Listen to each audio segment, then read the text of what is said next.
How the Sun God Wooed Girl. The Legend of Apollo and Daphne. In ancient Greek mythology, there was a sun god named Apollo.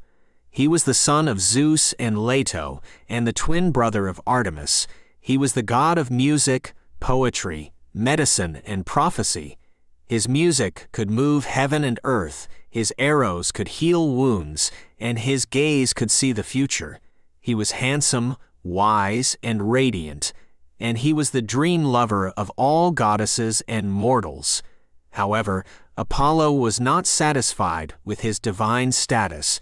He yearned for true love and wanted to find a companion who could match him. He had loved many goddesses and mortals, but they could not bring him happiness. Some betrayed him, some left him, and some even died in his arms. Apollo felt lonely and frustrated. He began to tire of his life, feeling that nothing could excite or please him. One day, he drove his golden sun chariot along the orbit of the sky, illuminating the earth. He saw a dense forest and decided to stop and explore the scenery there. He parked his sun chariot on an open grassland and then walked into the forest. He passed through the green woods, heard the songs of birds, smelled the fragrance of flowers, and felt a sense of relaxation and joy. Just then, he heard a sharp scream. He immediately turned his head and saw a deer shot in the heart by an arrow and fell to the ground. He followed the direction of the arrow and saw a figure running out of the bushes towards the deer. It was a woman, a beautiful woman, a woman who amazed Apollo. She was wearing a short skirt revealing her slender legs. Her hair was golden, fluttering with her running. Her eyes were green, shining with independence and confidence. She held a bow in her hand and carried a quiver on her back. She was a female hunter, the daughter of the river god Peneus, and her name was Daphne. Apollo was attracted by her beauty and temperament. As soon as he saw her, he felt that she was the one he had been looking for. His heart beat faster, his blood boiled, and his soul burned. He forgot who he was, where he was, and everything. He just wanted her, wanted to possess her, wanted to love her. He rushed out of the woods and shouted at her, "Beautiful huntress, who are you? What is your name? You are my destiny. You are my lover. You are my everything. Please stop. Let me see you. Let me hold you. Let me kiss you. Let me tell you how much I love you." Daphne heard his voice, looked up and saw him. She saw a man, a handsome man, a man who frightened her. He was wearing a white robe, tied with a golden belt. His hair is golden, contrasting with his sun chariot. His eyes were blue, revealing his mystery and majesty.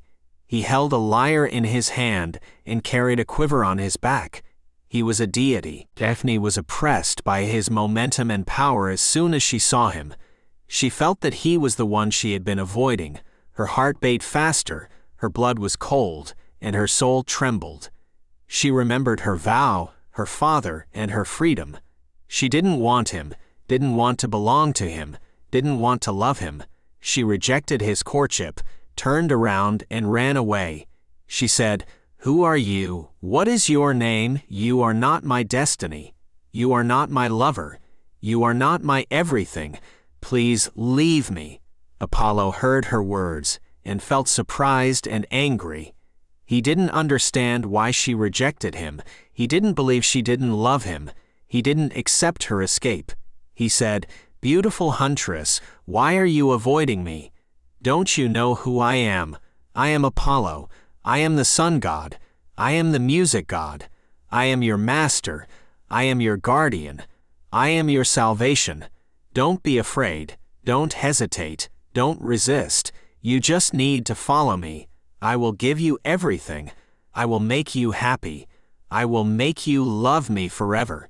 Daphne heard his words and felt fear. She said, "Sun god, why are you chasing me?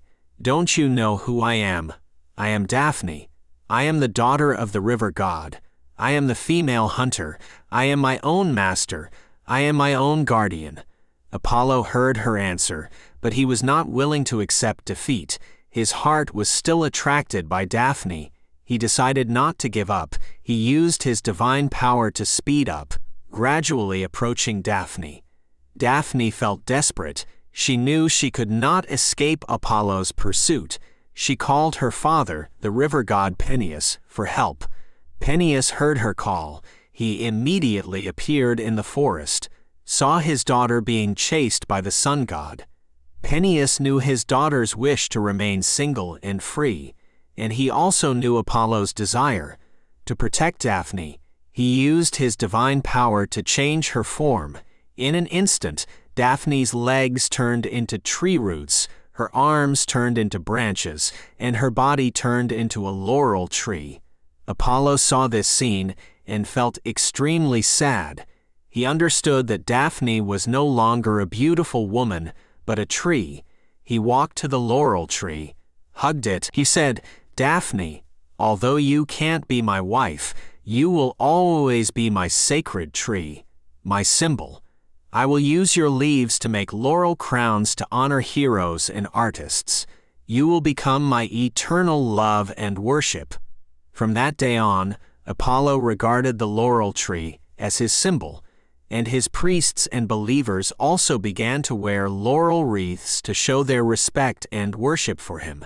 Whenever he played music, gave medicine, and provided prophecy, the laurel tree would accompany him, becoming his symbol and guardian.